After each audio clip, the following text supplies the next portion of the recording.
Welcome back to Ozark Garage. Today we're back working on the DRZ400, and today's project is to build a taller GPS mount with a windshield integrated. So earlier this year I mounted a Garmin Montana 680 onto the handlebars here to serve for navigation because I was tired of using a phone.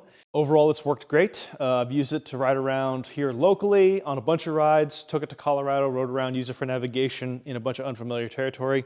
But my one criticism is because of where it's mounted, it's hard to see because of the chin bar on my helmet. I have to tip my head down every single time I want to look at it. So I want to mount it somewhere higher in my range of vision and hopefully be able to see it standing up. Because I commute with this bike, I'd like to have a little bit of wind protection. Not a huge full windshield, but maybe just a little bit of wind blockage to keep the wind off my torso. Stretching my rides into the fall and spring when it's a little chillier helps keep you a little bit warmer if you don't have all the wind on your torso. So to mount a GPS and get a little bit of wind protection, there are a couple options out there in the market. This is probably the cheapest, simplest option, the Adventure Spec Mini Fairing. It consists of a small piece of plastic that mounts to your handlebars and will mount your GPS. The problem is I don't really care for the looks. It doesn't really match the bike per se, but this is definitely an option. I just didn't like it. And then for high-end options, there's a number of actual rally fairings. These are going to run you anywhere from $500 to $1,000 easily. So this Britannia one here, by the time you put in GPS mounts and whatnot, it's going to cost you $850. Adventure Rally X has a couple different options, and depending on which windshield you select, you're going to be $500 to $1,000 pretty easily. Yeah, so $1,000 here for the Gen 6. By the time you put your windshield on here and whatnot. All right, so let's talk about the design goals here really quickly. Number one, I want the GPS mounted higher. Number two is I want a little bit more wind protection. Number three, no welding. 3 and 4 are kind of tied together here. I want something that bolts on to the bike with no modifications and doesn't require welding to build it. And number 4 is I want it to be something that's available in the SendCutSend marketplace. So if you don't know what SendCutSend is a company where you can upload CAD files of sheet metal parts mostly, but they do CNC parts also now. But you can upload your sheet metal parts for an instant quote. They have what they call the SendCutSend marketplace, where creators like myself can design a part, upload it, and then you, the general public, can purchase it. So one of the things I get in the comments frequently with stuff I build is, oh man, I wish I could buy one, or where can I buy one? One of my design goals is to have this as something that I'm going to get from SendCutSend instead of make it in-house. And so hopefully you can get it from SendCutSend when it's all said and done if you want to put one of these on your DRZ400. That means I have to design this fully in CAD before any pieces of metal are cut. To help me do that, I've bought a new tool. So I bought a 3D scanner. So this is a Creality Ferret. This is the cheapest 3D scanner I could pretty much find with any kind of reviews on anyway. So there are much more expensive scanners out there. So yes, you could spend thousands upon thousands of dollars. This one was $150.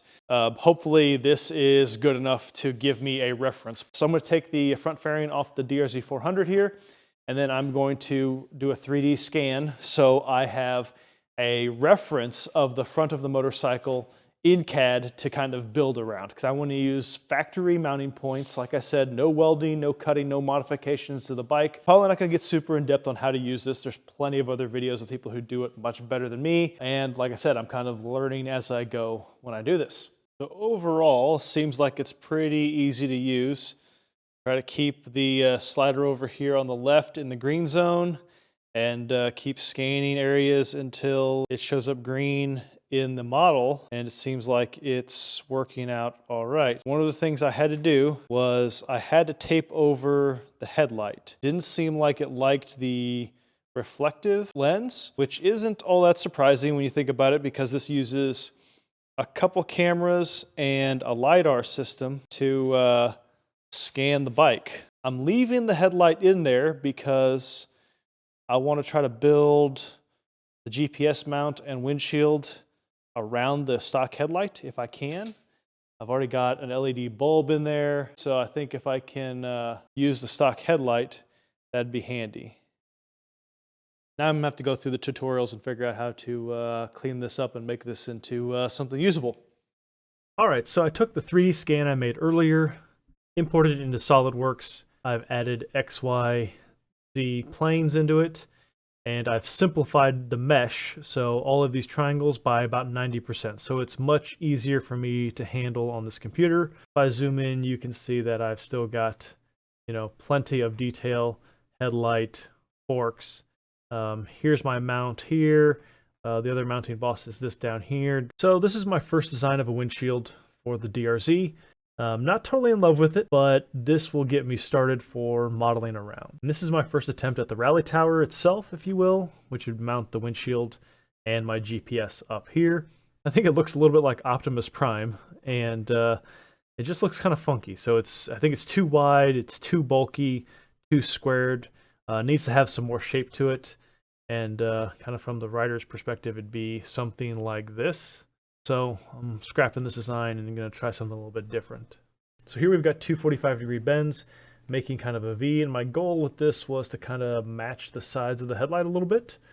So here's my first stab at the rally tower mount for this windshield. It looks a lot better than the last version, I think. All right, so here's some progress. You can see here I've got the headlight pretty much enclosed in a bezel, a windshield on here, mounting tabs, GPS mount up here. So everything's covered up, everything's nice. The problem I have with this, we're looking at 6 different pieces plus the windshield. And it's just kind of a lot of pieces. And I don't necessarily like the way it looks. Alright, so I pretty much decided the stock headlight was too wide. And I wasn't going to get the look that I wanted. So I've abandoned it. And instead I've bought a couple of these Oxbeam 3-inch pod lights from Amazon. They're pretty inexpensive. I'm using LED. It's not the best solution, but with 2 of them, I can wire one to low beam, one to high beam. After doing some research on the internet, I kind of found out that the maximum lumens for a set of high beam, low beams is 3,000 lumens or something like that. So I'm pretty close to that. So here we are at effective lumens of 3,200. That's not much more than the 3,100 lumens that are maximum allowed. So I modeled one up here in SolidWorks really quickly just to kind of give me an idea of the size and shape after I bought one. I first thought I would want to have a kind of a bezel around them like this. I thought that'd be pretty cool. I'm looking at stuff like this AJP PR7, having some kind of bezel tower, whatever, would be cool. From there, started to build a GPS plate that would also mount the back of the lights. Mount to the bolt down here, and then mount to the bezel plate. And then I kind of worried about this flexing, this plate in the middle here. GPS would mount up here, and then windshield would attach to the outside of this somehow here. You can kind of see the windshield. I didn't actually like this one. This is just one of many that I kind of modeled up, and this one I would pick up the bolt holes, and picking up those bolt holes would give me a lot more rigidity and a lot more stiffness. So while I was designing this one here, I kind of had an idea of, well, while this is translucent here, it kind of looks cool. Do I even need this piece here in aluminum, or could I just have my GPS plate mounted to the windshield itself? So started over again, which is one of the downsides of designing something in CAD. There's really no penalty for redesigning and redesigning and redesigning and changing your mind other than time.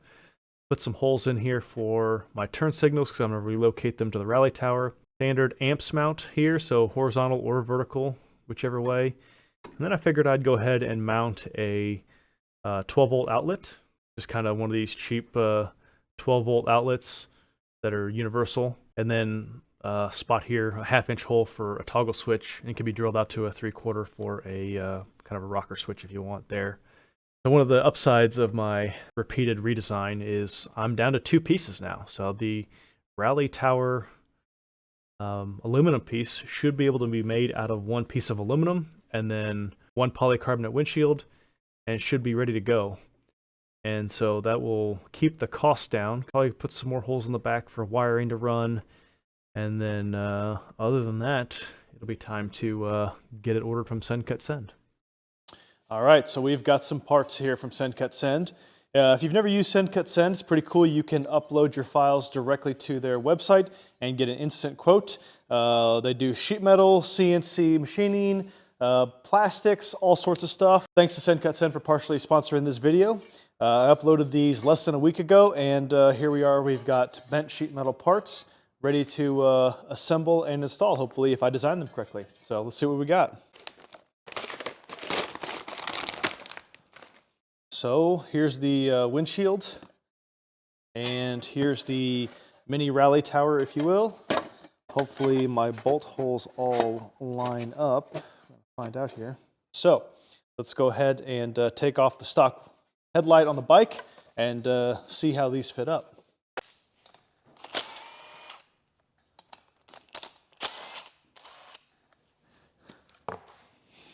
So I've got a few different things here. There's a bunch of wiring back here, which doesn't look great. Hopefully I can hide all of this behind the headlight assembly here. But the rally tower portion here should slip in between these stock brackets like this, and just kind of smash all that wiring back there and hide it. So here I'm just throwing some bolts in temporarily, what does and doesn't fit, and what's going to have to get relocated or remounted.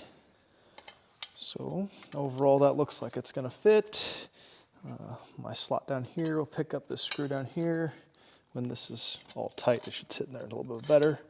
Here's the first kind of installation mock-up, what do you want to call it? Bolt holes seem to line up, and the windshield bolts aren't attached, obviously. They're just kind of pushed in there to hold it. But I've got my very vertical windshield like I planned. It doesn't stick out from the front of the bike very much. So the mini rally tower is held into the stock headlight bracket with 4 bolts, so 2 from each side, and then attaches to the frame through a threaded boss on the frame itself or on the triple tree. And then the windshield itself attaches with 6 bolts here on the front. I size these for regular bolts because that's an option, and if you're installing this at home, you can install this with regular bolts and no special hardware required, no special tools required.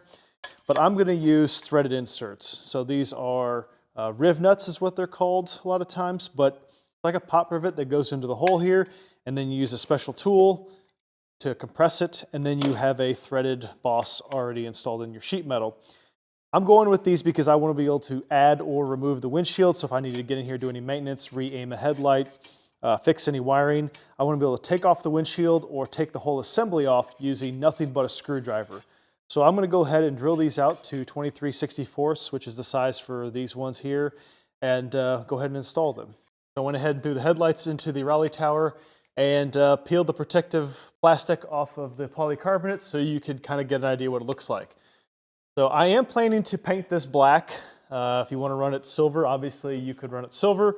I don't think it looks terrible silver because there's a lot of silver up here, but I want to run it black just so the headlights kind of disappear into it. And then the wiring does also.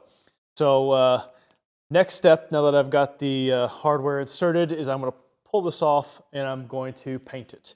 And then next after that will be wiring. So these aux beam lights have a lot of wire. I'm going to cut these off just so I don't have as much length here, and wire them up, as well as my new turn signals, which I've got holes here. If you don't want to relocate your turn signals or you got them elsewhere, you can keep them there. These holes will just be open. If you look back here, you can see there's a bunch of slots at the top here. The slots I designed there for being able to zip tie the wiring behind to the rally tower, or any of the wiring inside. You can just run zip ties through those slots, pull it tight, and keep it nice, neat, and organized and from flopping around. So the aluminum portion of the rally tower is now coated with a semi-gloss black paint job to match our lights. And now it's time to talk about the wiring. So in terms of the wiring, the DR-Z400 uses a standard H4 headlight.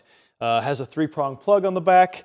And if you're looking at the empty plug, like you've taken off the back of the headlight and you're looking right at it, the one on the right is going to be the ground, one on the left is low beam, the one on the top is going to be the high beam. So what I'm planning to do is I'm planning to wire the top light as the low beam, tip it down, point it at the ground so it doesn't blind oncoming drivers. The high beam is going to be the one on the bottom, and it's going to point pretty much straight out. So as far as I can point it out there, I'm going to. And the easy way to wire them in is just like that. So they're gonna have a common ground, high beam, low beam, and they will be separate. But what I wanna do is I wanna have both the low and the high beam lights on at the same time. So low beam will just have one light on, but when I put on high beam, I want the low beam and the high beam, both lights on at the same time, giving me as much light as possible. So how do we do this with wiring? If we were to just take a jumper and connect the high beam to the low beam, well then they're both gonna be on all the time and you really don't have any difference. So that's not gonna work. I'm gonna use what's known as a bridge rectifier diode, which has 4 terminals and has a hole in the middle so you can actually mount it to the aluminum and it'll work out nicely.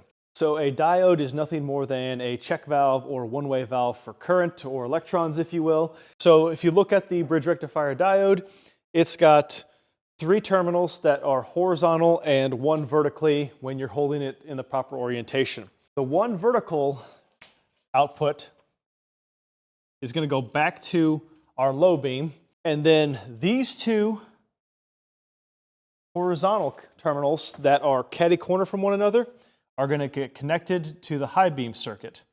This one over here, we're not going to use that guy at all. What this is going to do is this is going to allow, when the high beams are on, current will flow to the low beam and the low beam will turn on, but when we have just the low beam on, current can't flow back to the high beam. All right, so here you can see I've got the headlights mounted into the aluminum, and you can kind of see the diode back there. I painted it black so it would be harder to see. I need to put a black screw in it, but otherwise everything is mounted up, and this pigtail should plug into the stock headlight harness and work just fine. There's low beam, high beam.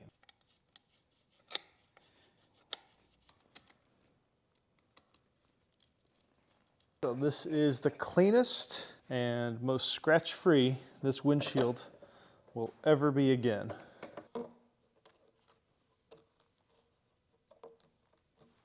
The wires back here, unfortunately, are still kind of visible. So this is the factory wire wrap that was all hidden before, and I've put it back on, wrapped it up with some Tessa tape. They're still kind of visible. I may 3D print a cover that comes over and picks up these bolt holes on both sides, or I may just leave it, I don't know. It's wedged in there pretty good. If I worry about it, I might, like I said, use my slots I put here for zip ties to zip tie it in place and just keep it from moving. But otherwise, pretty happy with how it turned out. So I installed the rally tower a couple days ago, and I've been riding with it for the past couple days, giving some testing. I don't know if you can see or not, but there's definitely some bugs on the windshield portion here, so it's definitely protecting me from wind. My torso, I'd say, is out of the wind now. So my shoulders and arms catch wind, and then my helmet catches wind, which, given the height, is not surprising. But that's really what I wanted. I wanted to keep my torso warmer, and I wanted to reduce my fatigue on high-speed highway sections. And so getting the wind off my torso, which catches the most wind compared to my arms and helmet, accomplishes that. And then the wind hitting my helmet's really not a big deal, because before, the peak would catch wind and try to lift the helmet. Now the wind coming over the top of the windshield hitting the bottom of my helmet kind of counteracts that, and it's a little bit more comfortable on the road. So I tested the headlight assembly on this same road last night, and I like the way it works. So the factory headlight had a LED conversion bulb in it. This low beam here, I'm going to say, is equally bright, maybe a little bit brighter, and has better throw than the factory headlight did. But once again, I've got it pointed down pretty far to not blind people.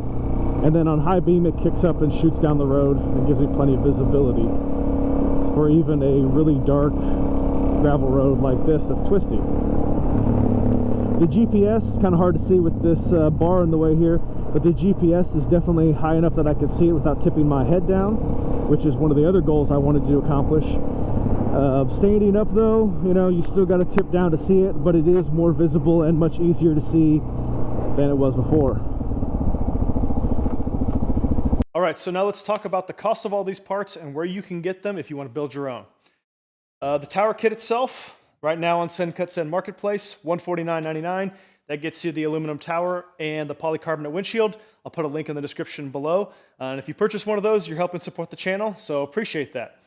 The lights themselves came from Amazon. They're a set of aux beam. They were $50 on sale. You don't have to use those lights. You can use whatever you want, but anything with a 4-inch mounting depth or less, so front to back with the bracket, and about 4.5 inches wide, maybe 4 3/4 on the width, and it'll mount in there fine. You can do a single light, you can do a dual light, whatever you want to do. Paint, hardware, wiring, I'm going to ballpark this at about $15. I didn't have to buy the paint, I already had it. You're going to need 1/4 by 3/4 bolts, 6 of those to mount the windshield to the tower, and then you're going to need 1/4 by 1.25 inch bolts. You need 4 of those to mount the tower to the factory headlight bracket, and then you're going to use a stock bolt that you should already have on the bottom of the bracket itself. If you don't want to use standard hardware, you can use M6, so 6mm by 20 and 6mm by 30. If you don't have a riv nut setter or you don't want to mess with that, you can use just nuts and bolts. Those work just fine also. In addition, I also replaced my turn signals on the front of the bike, and I replaced the ones on the rear. It was $10 for a set of 4 there, just some cheapos. So all in, about $225 to build a setup just like I've got it right now. If you use a single light or some cheaper lights, which there's a bunch of cheaper options out there, you could easily do this for under $200, which is a really good value considering the next one up is going to be $500+, and you could spend $1,000 easily. If you have any questions, put them in the comments below. I'll answer them. Otherwise, if this is something you're interested in, feel free to buy one, support the channel, build your own. Thanks for watching. Please like and subscribe, and we'll see you next time.